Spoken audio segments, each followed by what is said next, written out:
দাড়ি চাঁচা, এটা কি কাজ? ফাঁসে কি কাজ? ওই যে মৌলী সাহেব কুটকুট করে চুলকায়, চুলকায় মৌলী সাহেব। আবার অনেকজন বলছে আমার বউ কেমন করে, আমার বউ বলে দিয়েছে রাখতে মানা করে দিয়েছে। তোমার বউ কি একেবারে দিব্যা ভারতী? তোমার বউকে চেনে কজন? গোলাম হোসেন চেনে কজন? ওই যে দক্ষিণ আফ্রিকার না কোথাকার একটা ক্রিকেট প্লেয়ার আছে, এত বড় বড় দাড়ি, না কোথায় বাড়ি, কি নাম, হাসি মামলা, এত বড় বড় দাড়ি, প্লেনে বসে আছে, ওর বউ বোরকা পরে ওর সাইডে বসে আছে, আর ও কোরআন মাজিদ তেলাওয়াত করতে করতে নাকি হাতে নিয়ে পড়তে পড়তে যাচ্ছে। ইন্টারন্যাশনাল ক্রিকেট খেলছে একজন দামি লোক, এত বড় বড় দাড়ি, তার বইয়ের লজ্জা লাগে না? আর এ বলছে অফিস আদালতে কাজ করিতে মৌলী সাহেব, ব্যস্তের কারণে ওই জন্য দাড়ি রাখতে পাচ্ছি না, একটু দোয়া করবেন, আগামীতে রাখবো। তোমার দাড়ির জন্য আমার দোয়া করার দায় এসে যায়? তোমার দাড়ি বাড়ার জন্য আমি দোয়া করবো? বদমাইশির জায়গা পাবো না। হাসি মামলাকে সারা পৃথিবীর লোক দেখছে, তার লজ্জা লাগে না? তার অফিস আদালতে যেতে হয় না, তাকে প্লেনে করে এদেশ থেকে ওদেশ ছুটতে হয় না, ইন্টারন্যাশনাল ক্রিকেট প্লেয়ার হিসাবে মাঠে নামতে লজ্জা লাগে না? আর তোমাকে পুলিন্দার লোক চেনে, সারগাছির লোক চেনে, গোটা মুর্শিদাবাদের লোক তোমাকে চেনে, কেউ চেনে না।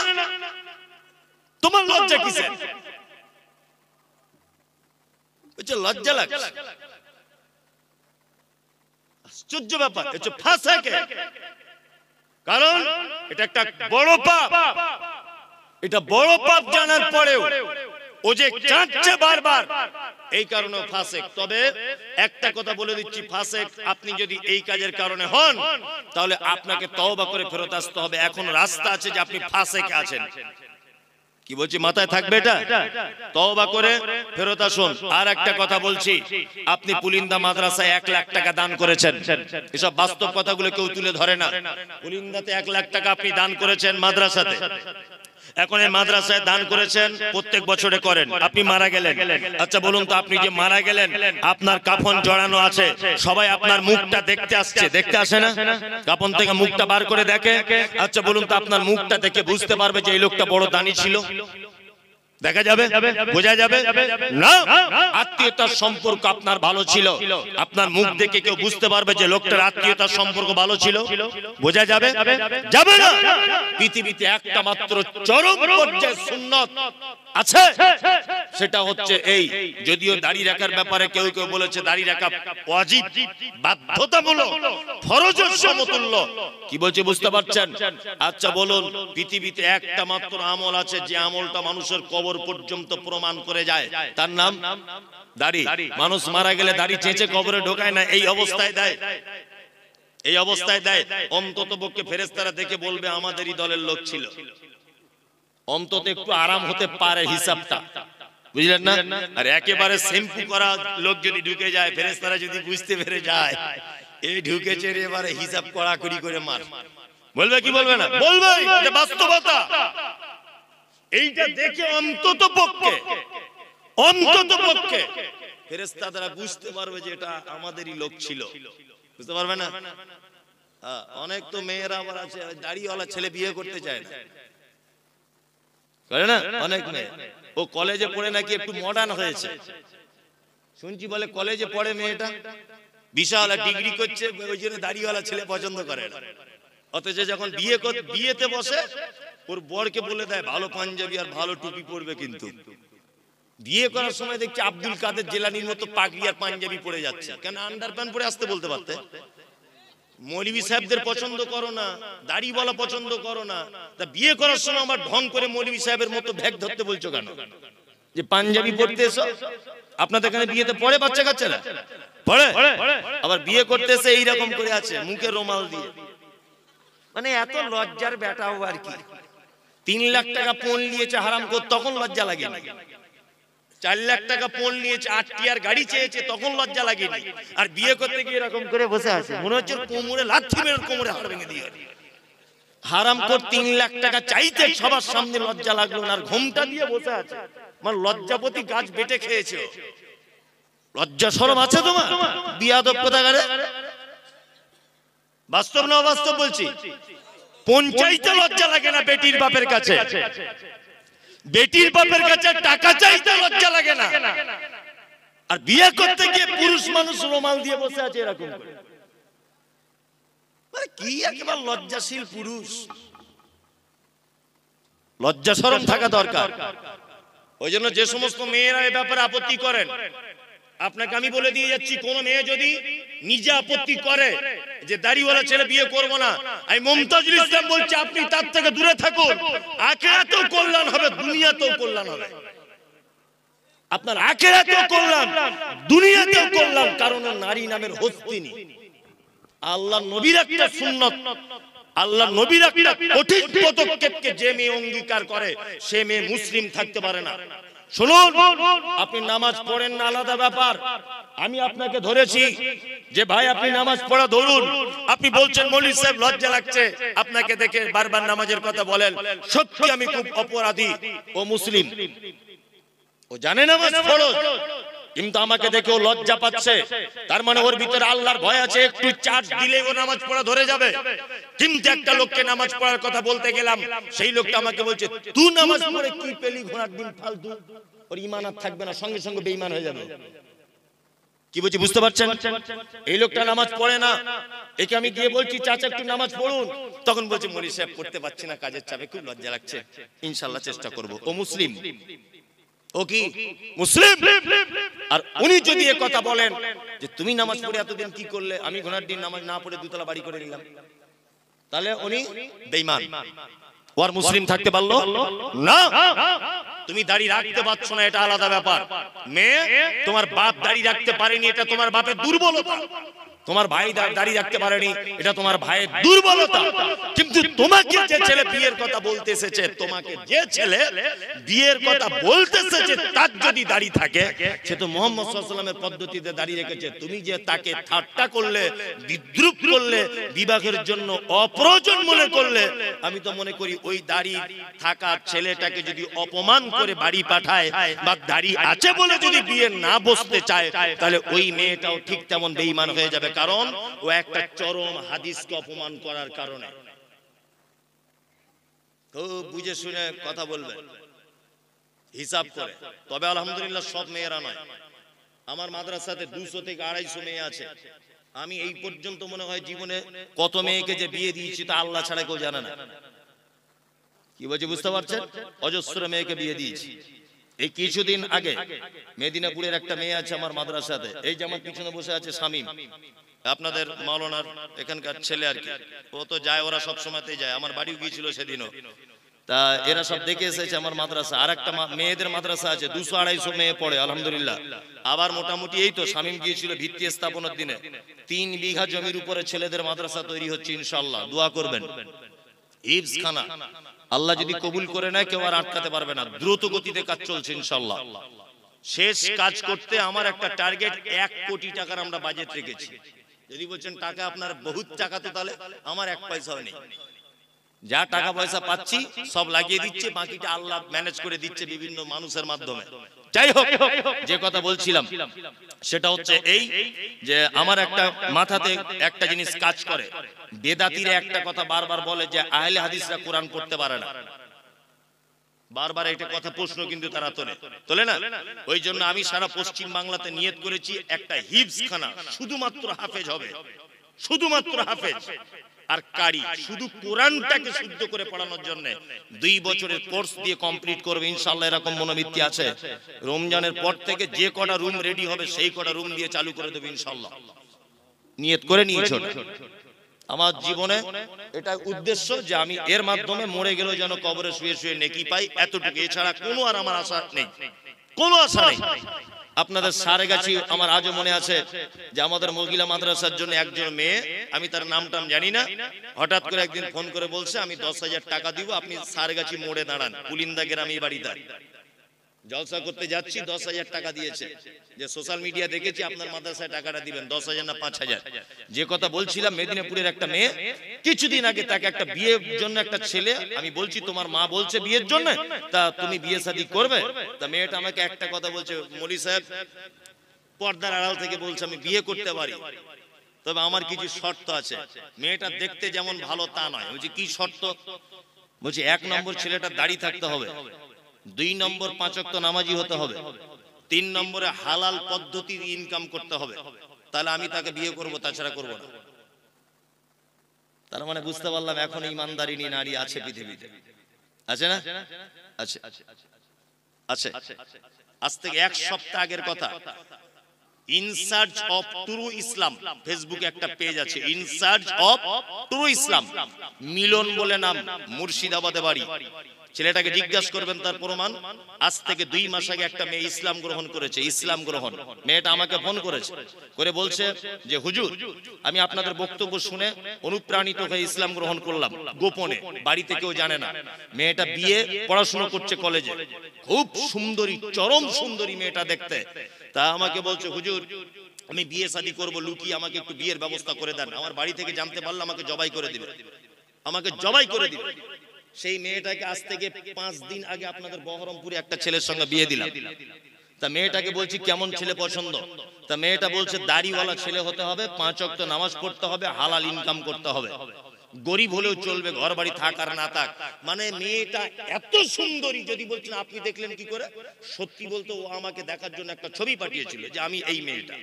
সেটা দেখে আমি একটা অনুভব করলাম, দেখুন একজন হিন্দু নারী 2 মাস ইসলাম গ্রহণ করেছে, তার মনের ভিতরে ইসলামের কত ভালোবাসা জন্ম হয়েছে বলে নারী এই কথা বলতে পারছে দাড়িওয়ালা ছেলে ছাড়া বিবাহ করব না। আপনাকে ফোন নাম্বার দিতে পারি, তার বরের কথা বলবেন যে ঘটনা সত্য না মিথ্যা। বাড়ি থেকে বার হয়ে চলে এসেছে, হিন্দু মেয়ে মুসলিম হয়েছে, ইসলাম গ্রহণ করেছে, তার সমস্ত কোর্টের ডকুমেন্টস রয়েছে, মুসলিম একটা ইমানদার ছেলে তাকে স্ত্রী হিসাবে গ্রহণ করেছে। ভালো নারী নেই এ কথা বলবো না, তবে যত খারাপই আমাদের যারাই কলেজে পড়ছে আর যারা বড় ডিগ্রি করতে যাচ্ছে, ফ্যাশন হয়েছে, এরা বলছে আমাদের আর পছন্দ হচ্ছে না, আমাদের আর পছন্দ হচ্ছে না। কি বলছি বুঝতে পারছেন? দূরে থাকবেন। আল্লাহ তুমি আমাদের ফাসিকি থেকে বাঁচার তৌফিক দান করো, আমিন বলুন, আমিন। চলুন আর একটা ব্যাখ্যা করে দিই, তারপরে আর একটা করব, সেটা হচ্ছে মুশরিক। নাম জানেন মুশরিক? মুশরিক, মুশরিক কে? শিরিক করে, উনি ভালোই বলতে পারছেন, শিরিক করে মুশরিক। এবার আপনাকে একটা কথা বলে দিচ্ছি, শুনে রাখেন, এই কথা বললে তো আরো আপনি আশ্চর্য হবেন। হিন্দু, মুসলিম, জৈন, খ্রিস্টান, হাঁড়ি, চুয়ার, চামার, বাগদি, ছুতোর, মেথর, পৃথিবীতে যত জাতির মানুষ বসবাস করে, যত ধর্মের মানুষ বসবাস করে, কোন ধর্মের ভিতরে মুশরিক বর্তমানে খুঁজে পাওয়া খুব মুশকিল। হিন্দু, এদের ভিতরে মুশরিক নেই। খ্রিস্টান, এদের ভিতরে মুশরিক নেই। ইহুদি, এদের ভিতরে মুশরিক নেই। হিন্দু বর্তমানে যারা, তাদের ব্যাপারে কোরআন মাজিদে শব্দ এসেছে সাবেঈ। সাবেঈ হচ্ছে তারা। কারা? সাবেঈ হচ্ছে তারা যারা এক আল্লাহকে আল্লাহ বলে মানে, তারপরেও বিভিন্ন দেব দেবীর আলাদা আলাদা ক্ষমতা আছে এটা মানে, এরা হচ্ছে সাবেঈ।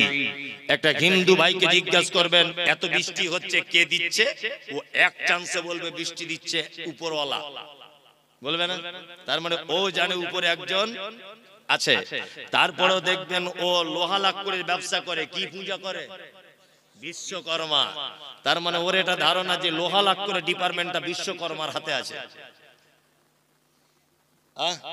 আর কলেজের স্টুডেন্ট, স্কুলের স্টুডেন্টরা কি পুজো করে? সরস্বতী। সরস্বতীকে বলা হয় বিদ্যার দেবী। তার মানে বাপ মা তার মেয়েকে বলে দেয় এটা তুমি সরস্বতীর পূজা করবে, কারণ এটা হচ্ছে বিদ্যার দেবী, তুমি ভবিষ্যতে মাইকের মধুসূদন দত্ত হতে পারবে, কারণ এর ডিপার্টমেন্টটা এর হাতে আছে। এ হচ্ছে কি? সাবেঈ। মুশরিককে মুহাম্মদ সাল্লাল্লাহু আলাইহি ওয়াসাল্লামকে বলা হচ্ছে, আপনি জিজ্ঞাসা করুন তাদেরকে রাত এবং দিনের বিবর্তনের মালিককে। এক চান্সে তারা বলবে আল্লাহ। সুস্থতা অসুস্থতার মালিককে? আল্লাহ। বেঈমান মুশরিক আবু জেহেল কথা বলবে। আল্লাহ নবী সাল্লাল্লাহু আলাইহি ওয়াসাল্লাম যখন বলছেন কি ব্যাপার, রাত দিনের মালিক আল্লাহ, এই কথা আপনি বললেন, সুস্থতা অসুস্থতার মালিক আল্লাহ, এই কথা আপনি বলছেন, তাহলে কেন আপনি আল্লাহকে ডাইরেক্ট ডাকতে পাচ্ছেন না? আবু জেহেল তখন বলছে, মুহাম্মদ শোনো, বেশি ফটর ফটর করিও না, সব কিছুর মালিক আল্লাহ এটা আমি জানি, কিন্তু তোমার আল্লাহকে ডাইরেক্ট পাওয়া যাবে না। আল্লাহকে পেতে গেলে 360টা দেব দেবীর মাধ্যমে পেতে হবে। তার মানে বোঝা যায় যারা আল্লাহকে ডাইরেক্ট পাওয়া যাবে না এই ধারণা রাখে, আর 360টা দেব দেবীর মাধ্যমে আল্লাহকে পেতে হবে এই ধারণা যারা রাখে, এরা কি মুশরিক। মুশরিক হিন্দুর ভিতরে নেই, খ্রিস্টানের ভিতরে মুশরিক নেই, কোন জাতির ভিতরে মুশরিক নেই। বর্তমানে মুশরিক গিজ গিজ গিজ গিজ গিজ গিজ করছে মাথার উকুনের মতো নামধারী মুসলিমদের ভিতরে। আজ পর্যন্ত পশ্চিম বাংলার কিছু মুসলমান তাদের দাবি আল্লাহকে ডাইরেক্ট পাওয়া যায় না, আমাদের হুজুরের মারফতে তবে আল্লাহকে পেতে হয়। দাবি নেই, এরা কি মুশরিক। এই দেখুন আল্লাহ তাআলা মুশরিকদের ব্যাপারে সূরা তাওবা আয়াত নাম্বার 114 আল্লাহ তাআলা বলছেন, মা কানা লিন নবিয়্যি ওয়াল্লাযিনা আমানু আন ইস্তাগফিরু লিল মুশরিকিন। নবী এবং ঈমানদারদের জন্য উচিত নয় যে মুশরিকদের জন্য ক্ষমা প্রার্থনা করবে। এই মুমতাজুল ইসলাম বলছি, যারা মাজার পুজো করে, যারা পীর পুজো করে, ওদের জানাজা তো দূরের কথা, ওদের জন্য দোয়া পর্যন্ত করা যাবে না, কারণ ওরা মুশরিক। অবশ্যই ওরা মুশরিক, ওরা মুসলিম নয়। আল্লাহ তাআলা বলছেন, ওয়ালাউ কানু উলি কুরবা, যদিও তারা তোমার নিকট আত্মীয় হয় তবুও তাদের জন্য ক্ষমা প্রার্থনা করা যাবে না। আমাদের বেটা বেটিদের বিয়ে শাদী দেওয়া হচ্ছে না, হচ্ছে তো? বেটির বিয়ে ঘটক ছেলে দেখেছে, ঘটক সাহেব এসে বলছে ছেলে খুব ভালো, বলছে কি করে, বলছে স্কুল মাস্টার। মেয়ের বাপ তখন বলছে আলহামদুলিল্লাহ, আমি তো এরকম ছেলেই চাইছিলাম। তা আর একজন এসে তখন বলছে যে ঘটক সাহেব, আব্দুল্লাহ ভাই তুমি বেটিটা যেখানে বিয়ে দিচ্ছ ওরা মাজার পূজারি গো, পীর পূজারি। তখন বলছে তোমাদের যত সব পীর ফই এইসব, ছেলে চাকরি করে সেটা আগে দেখো, তাই না? চাকরি করে সেটাকে দেখো। আল্লাহর ভাষা ওয়ালাউ কানু উলি কুরবা, মুশরিক, মাজার পূজারি, ঠাকুর পূজারি, এরা যদি তোমার নিকট আত্মীয় হয় তবুও তাদের সঙ্গে কোনো সম্পর্ক রাখা যাবে না। খুব সাবধানে থাকবেন। চলুন, এতক্ষণ পর্যন্ত খারাপ লোকেদের পরিচয় করিয়ে দিলাম, এবার আপনাদেরকে পরিচয় করিয়ে দিব ভালো মানুষের সঙ্গে, তার নাম মোমেন। যারা বসে আছেন মোমেন হতে চান সবাই, সবাই ইনশাআল্লাহ। ইনশাআল্লাহ 12টা বেজে গেছে তো মানুষের আর বসে থাকতে চাইবে না, তবুও মানুষ থাকবে। আলহামদুলিল্লাহ, চালাবো নাকি? হ্যাঁ চালাই, চলুন, কোনো সমস্যা নেই। আমার টাইম তো 1টা পর্যন্ত, এর পরেও আর একটা বক্তা। যারা উঠবেন হিসাব করে উঠবেন। চলুন এবার মোমেনের পরিচয় দিই। মোমেনকে হ্যাঁ ঠিক বলে দিয়েছে, আমি তখনই করব। মোমেনের কথা বলে দিই। এক, আল্লাহ বলেন, ইন্নামাল মুমিনুনা আল্লাযীনা ইযা যুকিরাল্লাহু ওয়াজিলাত কুলুবুহুম ওয়া ইযা তুলিয়াত আলাইহিম আয়াতুহু যাদাতুহুম ঈমানা ওয়া আলা রাব্বিহিম ইয়াতাওয়াক্কালুন। আল্লাহ মুমিনের পরিচয় দিচ্ছেন। মুমিনকে আল্লাহ বলছেন মুমিন তারা যারা পাপ করে, অন্যায় করে, খারাপির মধ্যে লিপ্ত থাকে, তারপরেও যখন তারা আল্লাহর ভয় তাদের অন্তরের ভিতরে চলে আসে, তারা তখন ভয়ে থরথর করে কাঁপে। দুই, আল্লাহ বলে মুমিনের দ্বিতীয় গুণ, আয়াতুহুম যাদাতুহুম ঈমানা ওয়া আলা রাব্বিহিম ইয়াতাওয়াক্কালুন। দ্বিতীয় নম্বরের মুমিন হলো তারা, আল্লাহ বলে যাদের সামনে কোরআনের আয়াত তেলাওয়াত করা হলো, তাদের ঈমান, কোরআনের আয়াত শুনলে যেন ঈমান বেড়ে যাবে। আয়াত শুনলে ঈমান কি হবে? বেড়ে যাবে। এটা মুমিনের ক নম্বর গুণ? দ্বিতীয় গুণ। এখানে একটা মজাদার কথা বলে রাখছি, আপনার চোখে পানি চলে আসবে শুনলে। আচ্ছা, এখানে হাজী সাহেব কেউ আছেন? কে হাজী সাহেব? কেউ নেই? তাহলে এমনি সৌদি আরবে গেছেন, মক্কা টক্কায় ঘুরতে, এরকম কোন লোক আছে? অনেকজন, ওই তো আলহামদুলিল্লাহ অনেকজন আছেন, আলহামদুলিল্লাহ অনেকজন আছেন। মক্কায় ঘুরতে গেছে। আমি 2.5 মাস 3 মাস আগে গিয়েছিলাম আলহামদুলিল্লাহ। তা আমি গিয়েছিলাম, তো আমার সঙ্গে প্রায় 40 জন মতো মানুষ গিয়েছিল। উত্তর দিনাজপুরের একজন চাচা গিয়েছিলেন, নিরক্ষর লোক, লেখাপড়া টেখাপড়া জানে না, কিছু বাংলাও জানে না, আরবি উর্দু হিন্দি কিচ্ছু বুঝে না, চাষি লোক। আমি যখন কাবাতে যখন তওয়াফ করছিলাম, চাচা আমার জামার কলারটা এইভাবে টেনে ধরে রাখছিল। তাই বারবার বলছি, চাচা তুমি আমার জামার কলার কেন ধরছো? হ্যাঁ, বলছি এত লোক যদি হারিয়ে যায়, আমার 3 বিঘা জমি ধান চাষ করা আছে, কি হবে তাহলে? শুধু এই টেনশন। আমি বলছি তুমি মরিবে কি বাঁচবে এটা দেখো, ও 3 বিঘা জমি ধান লাগানো আছে, ওই টেনশন ওর মক্কাতে ঘুম হয় না। কি বললাম বুঝলেন? আল্লাহ তাহলে তুমি ধান যখন লাগানো আছে তুমি এলে কি করতে? যাই হোক, ভীতু লোক। তা কাবার প্রথম ইমাম আব্দুর রহমান আস-সুদাইস বেশিরভাগ মাগরিবে আর এশাতে বা এশাতে ফজরে তিনি নামাজ পড়াতেন। আল্লাহু আকবার। উনি যখন কোরআন তেলাওয়াত করতেন, Ethiopia, Tanzania, German, Japan, France, Kuwait, পৃথিবীর যে ভাষাভাষী মানুষ হোক না কেন, চোখ দিয়ে পানি পড়তে লাগতো।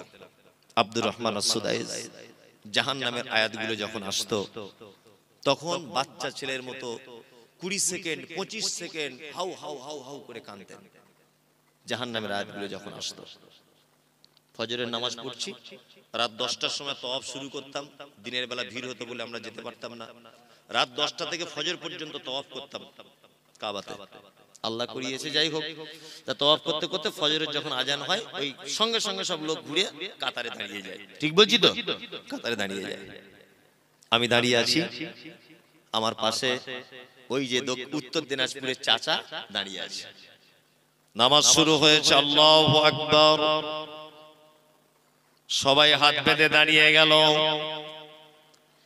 কাবার প্রথম ইমাম আব্দুর রহমান আস-সুদাইস তিনি জাহান্নামের আয়াত তেলাওয়াত করছেন। আর আয়াত তেলাওয়াত করতে করতে তিনি যেন বাচ্চা ছেলের মতো করে কাঁদছেন।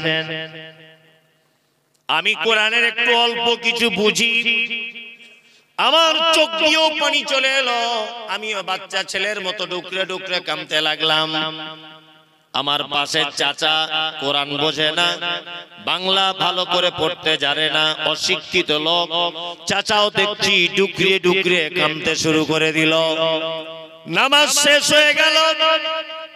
কাবা থেকে জমজমের পানি পান করে যখন ফাঁকে বার হয়ে গেলাম, চাচাকে ডেকে বললাম, চাচা সত্যি করে বলো দেখি, কাবার ইমাম আরবি ভাষী মানুষ, তিনি কোরআনের আয়াত বুঝতে পেরেছেন তাই কাঁদছেন। আমি মুমতাজুল 2 পাতা পড়া আলেম, আমি ব্যাপারটা বুঝতে পারলাম, এই জন্য চোখ দিয়ে পানি চলে এলো। তোমার কেন চাচা চোখ দিয়ে পানি চলে এলো বলো? চাচা তখন বলছে, বেটা মুমতাজুল, 70 বছর আমার বয়স, আমি 50 বছর যাবত আমাদের গ্রামের মসজিদে নামাজ পড়ি, কিন্তু কোরআন শুনলে অন্তর গলে না। কিন্তু আজকে আশ্চর্য ব্যাপার, কাবা শরীফে নামাজ পড়তে এলাম, আর কাবার ইমামের তেলাওয়াত শুনে আমার চোখ দিয়ে পানি বার হয়ে গেল। আমিও বাচ্চা ছেলের মতো ডুকরিয়ে ডুকরিয়ে কেঁদে দিলাম। আমার আল্লাহর কোরআনের আয়াতের কথা মনে হলো। আল্লাহ বলে, আয়াতুহু যাদাতুহুম ঈমানা ওয়া আলা রাব্বিহিম ইয়াতাওয়াক্কালুন। মুমিন হলো তারা, তাদের সামনে যখন কোরআনের আয়াত তেলাওয়াত করা হয়, তাদের ঈমান তখন বেড়ে যায়। চাচা তুমি কোরআন জানো না, তুমি কোরআন পড়তে জানো না, কিন্তু তুমি 1 লক্ষ টাকা খরচা করে কাবায় চলে এসেছো, তোমার ঈমানের পরিপূর্ণতা লাভ করেছে, তোমার ঈমান কাজ করছে। ওই জন্য চাচা আমার গলা ধরে হাউ হাউ করে বলছে, কাঞ্চার বলছে, বেটা মুমতাজুল, তুমি আমার বেটার থেকে অল্প বয়সের, কিন্তু কোরআন শুনলে যে চোখ দিয়ে পানি চলে আসে, আজকে তার জ্বলন্ত প্রমাণ পেলাম। ওই জন্য বলি বন্ধু, টাকা দার্জিলিং এ গিয়ে নষ্ট না করে দিয়ে, গ্যাংটকে গিয়ে নষ্ট না করে, ওই আপনার সুন্দরবন বেড়াতে গিয়ে টাকা নষ্ট না করে, একবার অন্তত পক্ষে 80-90 হাজার টাকা খরচা করে কাবায় চলে যান, আপনার ঈমান বেড়ে যাবে।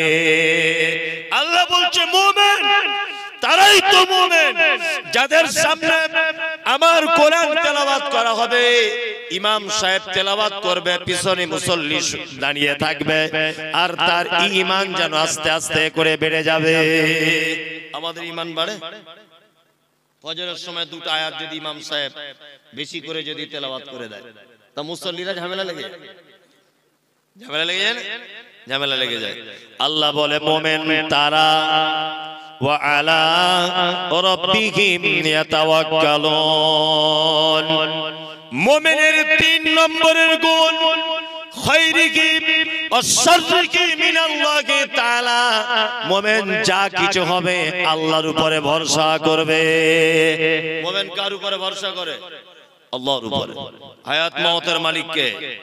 আল্লাহ। রুজির মালিক আল্লাহ।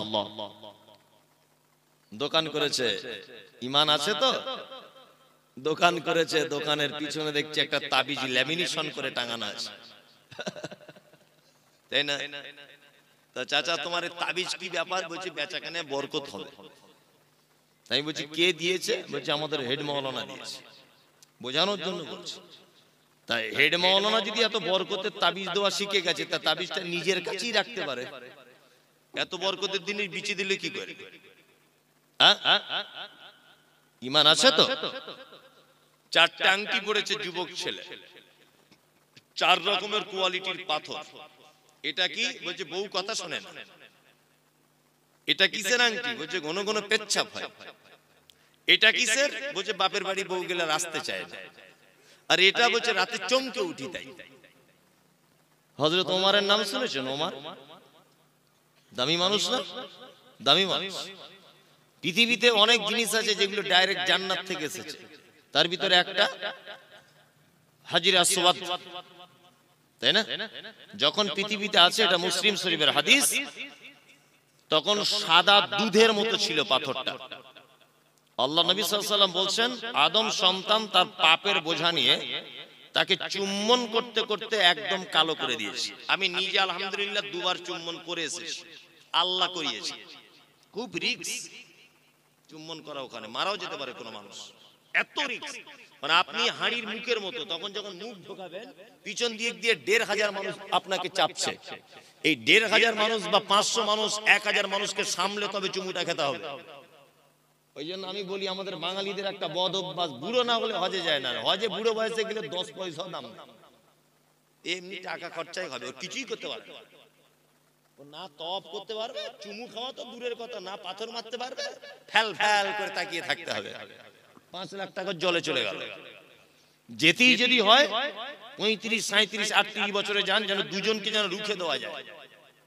দক্ষিণ আফ্রিকার মেয়ে ছেলেগুলো তাদের যা বডি আর যা ধাক্কা মারছে, তারা আমার মতো 4টে পুরুষকে ফুটবলের মতো ছুঁড়ে ফেলে দিবে, এত ক্ষমতা তাদের গায়ে।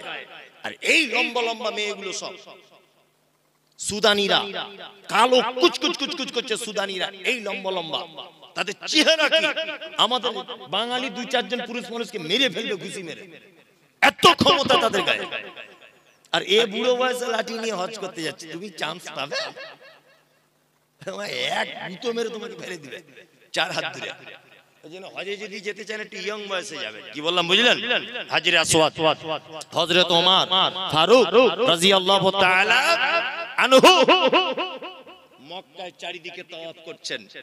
হাজির আসওয়াদ যেখানে আছে ওই জায়গাটা হাজির আসওয়াদের দিকে আঙ্গুল বাড়িয়ে দিয়ে বলছেন, হাজির আসওয়াদ তুমি একটা পাথর, তুমি মানুষের কোনো উপকার করতে পারো না। আমি কোশ্চেন কালেও তোমাকে চুম্বন করতাম না, শুধু তোমাকে চুম্বন করব বা করছি এই কারণে মুহাম্মদ সাল্লাল্লাহু আলাইহি ওয়াসাল্লাম চুম্বন করেছিলেন। তাই হাজরে আসওয়াদ জান্নাতের পাথর, মানুষের কোনো উপকার ক্ষতি করতে পারে না। আর এ 4 রকমের আংটি পরে আছে, আংটি পরে বলছে 4 রকমের কাজ হবে। কি বললাম বুঝতে পারছেন? 4 রকম। কলকাতা একটা অ্যাড্রেস দিচ্ছি, ওখানে চলে যাবেন। নাখোদা মসজিদ নাম শুনেছেন? চিতপুরা নাখোদা মসজিদের মেন গেটে ঢোকার সময় দেখবেন ওই পাথর বিক্রি হয়, বস্তাতে রাখা আছে, আর কুকুরে পেচ্ছাপ করছে। 40 টাকা 50 টাকা কেজি। 40-50 টাকা কেজি দরে পাথর কিনে আনছে, এনে বহরমপুরে ওই বাটিতে বাটিতে সাজিয়ে আম গাছের শিকড়, কলা গাছের শিকড়, জাম গাছের শিকড় পাশাপাশি রেখে ভাঙা মাইক দিয়ে বিক্রি করছে আর বলছে এ আফ্রিকা কঙ্কর জঙ্গল সে লেকে আয়ে হ্যায় জড়িবুটি। তোমার বইয়ের ছেলে হয় না, পাথর নিয়ে যাও ছেলে হবে। এমবিবিএস ডাক্তার ওর বইয়ের ছেলে করতে পারলো না, আর কুকুরে পেচ্ছাপ করে পাথর ওর বইয়ের ছেলে করে দিবে। তাহলে 2024 সালে এত বোকা লোক বাস করে, আর পাথর পড়ে আছে কে না স্কুলে হেডমাস্টার। মনে মনে ভাবি যে আল্লাহ গরুর পেটে কেন সব গোবর দিলে, হেডমাস্টারের মাথাতেও কিছু দিতে পারতে হালকা।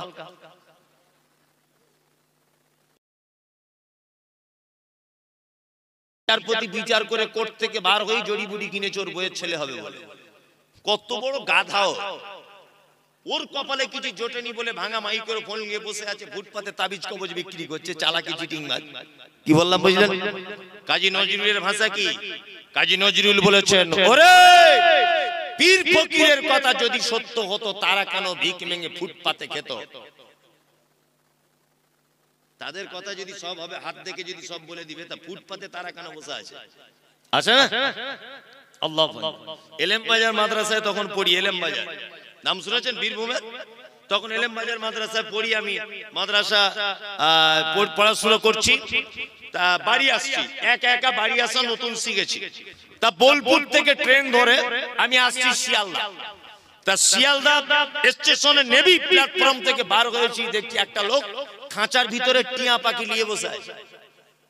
আমার ছোটবেলা থেকে জানকারির ব্যাপারে খুব ইচ্ছা, গিয়ে বলছি চাচা তোমার টিয়া পাখিতে কি আছে? হে বলছি টিয়া পাখি হাত দেখে বলে দিবে তুমি কার সাথে কি করছো না করছো, সব মনের কথা। বলছি তাহলে হলে হতে পারে। ক টাকা নিবে? বলছে 3 টাকা। আজ থেকে 20-25 বছর আগে বলছি, তখনকার 3 টাকা মানে সাংঘাতিক ব্যাপার। তা আমি তখন সেরেক বেদাত এটা বুঝতাম না, মাদ্রাসার ছাত্র, তখন তো খুব বদমায়েশ। আমি তাহলে একবার আমারটা হাত দেখে বলে দাও তো কি করছে একবার। তখন তো ফোন টোন ছিল না, তখন এত বড় চিটিং বাজ হাতটা দেখে বলছে তো সাংঘাতিক ব্যাপার। আমি কি ব্যাপার? বলছে তুমি যাকে ভালোবাসো সে তো প্রায় চলে আসার টাইম হয়ে গেছে। আমি বলছি শালা ওইটাই তো আমি চাইছি, যাকে ভালোবাসি সে আমার বাড়ি আসুক, আর মাদ্রাসায় পড়বো না, বেশ মজা করে থাকবো দুজনে মিলে, মনে মনে ভাবছি আর কি। তাই বলছি তাহলে বাবা কি করা যাবে? কি করা যাবে? বলছে এমন একটা তাবিজ দিয়ে দেবো 10 টাকা দাম, এমন করে দিব না এক জানলা ভেঙে চলে আসবে তোমার বাড়ি, কেউ আটকে রাখতে পারবে না। মনে মনে ভাবছি তো ওইটাই তো আমার দরকার, ওকে পেয়ে গেলেই তো আমার পড়াশোনা সব শেষ, সংসারে লেগে যাবো। তখন অত বুঝি না তো ভালো মন্দ। 10 টাকা দিয়ে সত্যি কথা বলতে মাল নিয়ে নিয়েছি। মাল নিয়েছি, এবারে আগে সে সুইচ ওয়ালা ফোন ছিল, তখন তো ফোন টোন ছিল না, সে টাটার এরকম বাক্স ফোন ছিল আগেকার দিনে, তাই না? এখন ওই ফোন থেকে মাঝে সাঝে ওকে ফোন টোন করা হতো আর কি। আগে তবু রিং হচ্ছিল, এখন মোটি রিংও হয় না, সুইচ অফ। মাথা খুব খারাপ যে আগে তবু তাবিজের আগে তবু ফোন টোন হচ্ছিল না, আলাদা ব্যাপার। এখন তো ফোনের রিংও পাচ্ছে না। তাই মনে মনে খুব মনটা খারাপ যে আসছে না, শুধু অপেক্ষা, বাড়িতে ভাত টাত খাচ্ছি না, আমার মা বলছে ভাত খেলে না, খাবো না। আমি তো অপেক্ষা করছি কখন আসবি আর কি, আসছে না। মাদ্রাসায় ফের যখন ফিরে যাচ্ছি আর কি, যে ওকে ধরবো, আর মাদ্রাসায় পড়া ছেলে হতে জানে না, কঠিন খাতারনাক। আরো যারা মাদ্রাসায় অর্ধেক করে ছেড়ে দিয়েছে, এরা এই রাস্তা দিয়ে চললে ইবলিশ শয়তান 13 কিলোমিটার দূর দিয়ে যায়। যে হাফ মাদ্রাসায় পড়ে ছেড়ে দিয়েছে, ও যদি এই রাস্তা দিয়ে হাঁটে পুলিন্দার, তো ইবলিশ শয়তান 13-14 কিলোমিটার দূরে চলে যাবে। যে ওরে বাবা সাংঘাতিক, আমার থেকে বড় আসছে, ও ধারে পাশে যাওয়া যাবে না। আর মাদ্রাসার ছেলেরা বদমাশ হওয়ার কারণ আছে, সব খারাপ মালগুলোতে এক জায়গায় থাকে, আর ভালো মাল সব আলামিন মিশনে পড়ছে, বুঝলেন না? বাড়িতে টিকতে পারছে না, কলা চুরি, এর পুকুরের মাছ চুরি সহ্য করতে পারছে না, চল মাদ্রাসায় পুলিন্দায় দিয়ে হেড মরিবি, তুই এখন বোঝ যা পারবি কর। ঘটনা তাই না? তাই আমি তো ভুক্তভোগী, আমি তো মাদ্রাসা চালাচ্ছি, আমি জানি। কি বলবো আপনাকে? তা যাই হোক, তা যাবার সময় তো লোকটাকে বলছি চাচা কাকা সে ওই দিন তাবিজ দিলে কই এলো না তো। চিটিং বাজদের কি হয় দেখুন। আবার বলছে দেখি হাতটা দেখি, তা হাতটা দেখে এরকম করে বলছে এ তো কঠিন ব্যাপার। কি ব্যাপার? ঘটনা কি? বলছে এই যে দাগটা বেঁকে গেছে না এইদিকে, বেঁকে গেছে, তো কি হলো? বলছে আগের দিন তো বেঁকা ছিল না, আজকে বেঁকে গেল কি করে? বলছে আমি যে এখানে দেখতে পাচ্ছি হাত দেখে, আগের দিনে তোমায় তাবিজ দিয়ে আমি ওকে বার করতে চাইলাম, ও ওর মা দেখতে পাচ্ছি কোথাও আবার 150 টাকার তাবিজ দিয়ে আটকে রাখার তাবিজ করেছে।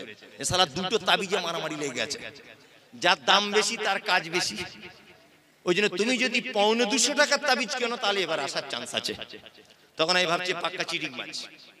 মাদ্রাসায় পড়া ছেলে, আমি ওকে বলছি তাহলে আমার কাছে তো 250 টাকা নেই, তা যে 10-20 টাকা আমার আব্বা দিয়েছে মাদ্রাসায় যাওয়ার জন্য, এক কাজ করি লটারির টিকিট কাটি, 50,000 টাকা ফার্স্ট প্রাইজ কোন নাম্বারে পড়বে একটু দেখে বলে দেন, ওইটা কাটবো।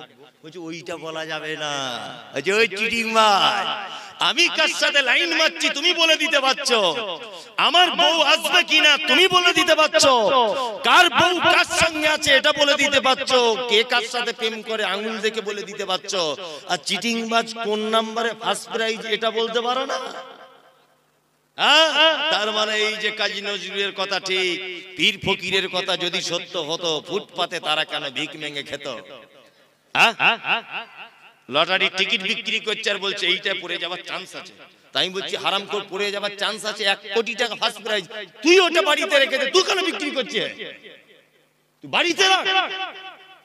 আল্লাহ বলেন ইয়াতাওয়াক্কালুন, মুমিন তারা সর্ব ব্যাপারে ভরসা রাখবে কার উপরে? আল্লাহর উপরে। খাওয়া হোক না হোক, বন্যা হয়ে যাক, খরা হোক, বিপদে পড়ুক, সুস্থ থাকুক, অসুস্থ হয়ে থাকুক, এক কথায় বোঝা যায় যাবতীয় ব্যাপারে মুমিন কার উপরে ভরসা করবে? আল্লাহর উপরে। আল্লাহ তারপরে বলেন আল্লাযীনা ইউকিমুনাস সালাত, আর মুমিন তারা যারা সালাত আদায় করবে, নামাজ পড়বে। 5 ওয়াক্ত নামাজ পড়েন তো? পড়ছেন? কারা কারা পড়ছেন দেখি, তাহলে চোর ধরা পড়বে। কারা কারা পড়ছেন সবাই হাত তুলুন, তাহলে চোর সব ধরা পড়ে যাবে। নামাজ পড়ুন, নামাজ পড়ুন। কি বললাম বুঝলেন? নামাজটা পড়ুন। জি চলুন। আল্লাহ তারপরে বলেন আল্লাযীনা ইউকিমুনাস সালাতা ওয়া মিম্মা রাযাকনাহুম ইউনফিকুন। মুমিনের 5 নম্বরের গুণ, ওরাই হলো মুমিন যাদেরকে আমি আল্লাহ রুজি দিয়েছি, সেই রুজি থেকে তারা মাদ্রাসা, মসজিদ, মক্তব, অসহায় গরিব দুস্থ মানুষদের মাঝখানে দান করে দেয়। কি বললাম বুঝলেন? মুমিনের 5 নম্বরের গুণ কি? মুমিন দান করে। এখানে একটা কথা বলে দিই, এটা বাংলায় প্রবাদ আছে, ভ্যাক না করলে ভিক মেলে না, আছে না? আমার আদায়কারী বক্তব্য রেখেছে কমিটি, আমাকে আবার এখানে বসে বসে বলছে একটু বলুন, আর আমাকে মাদ্রাসায় পড়িয়ে দিয়ে এসেছে 1.5 ঘন্টা বক্তব্য, আর লাস্টে একটু দেখবেন। মাদ্রাসাটা এইভাবেই চলে। তাই আপনারা উঠে যাচ্ছেন কেন? আমি তো এখনো বক্তব্য রাখবো, কেউ পালাবেন না। আমি জানি আদায়ের কথা বললে মোটামুটি ওর অ্যালার্জি শুরু হয়ে যায় আর কি, তারপরেও বলছি অ্যালার্জি করিয়ে লাভ নেই। আমি চমৎকার একটা হাদিস এখন শোনাবো সহিহ বুখারী থেকে। যারা বসে আছেন এইদিকে ফিরুন। আচ্ছা, নবীকে কেউ চোখে দেখেছেন? কিয়ামতের দিনে যেন একটু নবীর সাথে দেখা হয়, এই আশা কার কার আছে? তুলুন। এই যে ভ্যাক না করলে ভিক মেলে না। এই গ্রামের একটা ছেলে এই গ্রামে ভিক্ষা করে, পুলিন্দা গ্রামে, তার প্রতিদিন 1.5 কেজি 2 কেজি করে চাল হয়। আর সারগাছির একটা মেয়ে ভিক্ষা করতে আসে এই গ্রামে, তার প্রতিদিন চাল হয় 15-20 কেজি। গ্রামের ছেলেটা মনে মনে ভাবছে আমি পুলিন্দার বেটা, আমার ভিক দেয় না কেউ, 1.5 কেজি 2 কেজি হয়, আর ও সারগাছি থেকে আসে টোটো গাড়ি করে, ওর 20 কেজি, এটা হয় কি করে? নিশ্চয়ই ভিক করার কোনো ক্যাপাসিটি আছে। 2005 মানে আজকে 19 বছর। এই 19 বছরে আপনি কখনো কখনো আপনার বাপের কবরে গিয়ে বলেন যে আল্লাহ আমার আব্বাকে একটু ক্ষমা করে দাও? সত্যিটা বলবেন।